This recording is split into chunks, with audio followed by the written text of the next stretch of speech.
kuchoma moto. Tungependa kupata labda taarifa kutoka kwako kama kiongozi mkoa huu. Na mpaka sasa idadi ya vifo kwa wakazi wa Dar es Salaam kutokana na maandamano haya, serikali na mpango gani kuhusiana na waliofariki? Kumekuwa pia kuna taarifa za watu kushikiliwa vituoni, kama mna idadi yao. Familia pia ambazo watu wamekuwa wakiposti kwenye mitandao hawaoni ndugu zao, pia hao mnawasaidiaje kuweza kupata hizo taarifa? Lakini pia je, ni kweli kuna watu wananyimwa miili kwenda kuzika ili kuondokana na hizo taarifa ambazo wanasema potofu? Ningependa kupata taarifa direct kutoka kwako.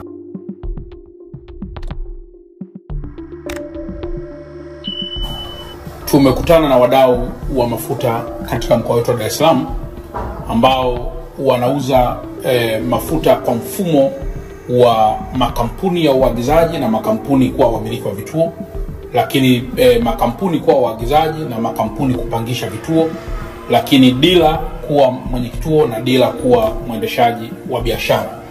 Kwa tumekutana pia na makundi ya aina hiyo kama makundi ya aina 3.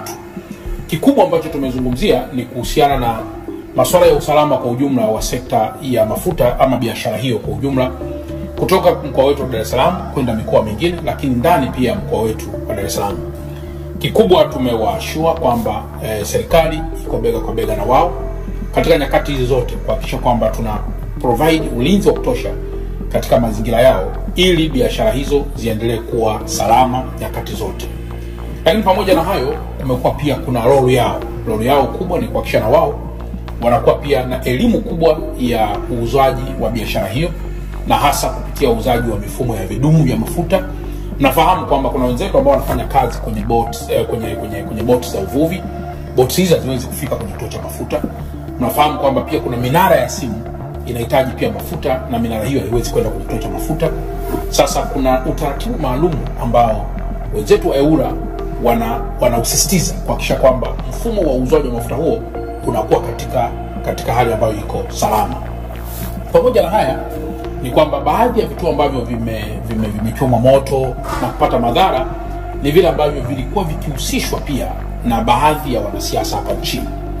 Na pengine nitoe rai kwa vijana wote kwamba jambo hili si jema hata kidogo, na nisisitize kwamba mkoa wetu wa Dar es Salaam, kama ambavyo nimekuwa nikisema tangu awali, mkoa huu ni mkoa muhimu sana. Kama tusije tukajiangalia sisi wenyewe, tambueni kwamba sisi tunahudumia nchi zisizo na bandari na ambazo hazikutamani kuwa hivyo zilivyo. Yani ni kama hapa Dar es Salaam, kule Kigamboni anapotaka kuja upande wa pili ana option mbili. Moja, anapaswa kupanda boti. Hajatamani yeye kupanda boti. Ni kwa sababu ya namna Kigamboni jinsi ilivyo. Kwa jambo la kwanza tufahamu sisi wa Dar es Salaam inahudumia wenzetu wa nchi zingine. Lakini namba 2, tufahamu kwamba tunapozidi kupaharibu Dar es Salaam ndio pamebeba miundombinu mikubwa yenye nafasi kubwa sana, yenye mchango mkubwa katika uchumi wa taifa letu. Kwa mfano, wakati wa production hizi ilisikika kwamba wanatamani sana wahalifu hao wangechoma mitambo ya TANESCO. Ndugu zangu waandishi wa habari, tuna Kinyerezi 1, tuna Kinyerezi 2, tuna Ubungo 1, tuna Ubungo 2, tuna Ubungo 3 na tuna Tegeta. Hizi gas plants kwa pamoja zinafanya production ya megawati 952. Na production ya megawati 952, mtakumbuka kwamba sisi pia Dar es Salaam ndio center kubwa ya upelekaji wa umeme Zanzibar. Maana yake ni kwamba tukibaki giza tumeisababishia Zanzibar pia kuwa giza. Lakini kama itoshi, Dar es Salaam ndio kwenye hospitali makubwa.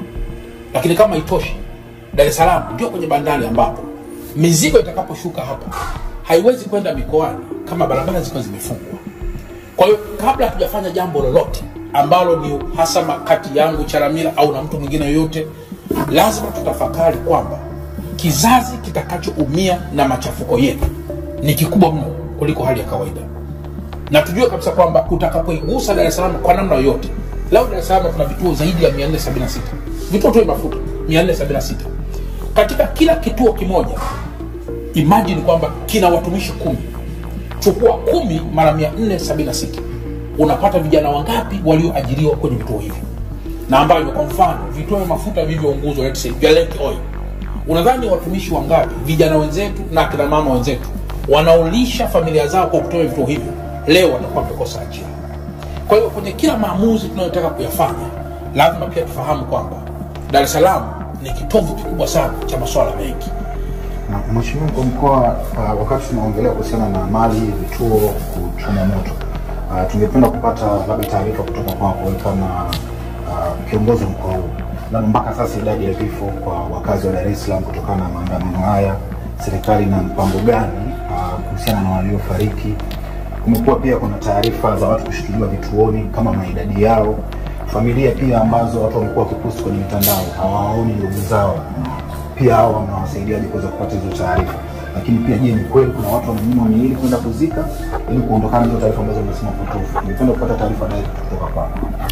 Katika hali ya kulinda mkoa, ni vigumu sana na kwa haraka kuwa na package ya taarifa zinazoulizwa na mwenzetu. Ni vigumu sana na kwa haraka sana kuwa na package ya vitu vyote vinavyoulizwa na mtu wetu. Tuendelee kuwa na ustahimilivu mpaka hapo tutakapopata taarifa kamili zilizokamilika kuliko taarifa za upotoshwaji.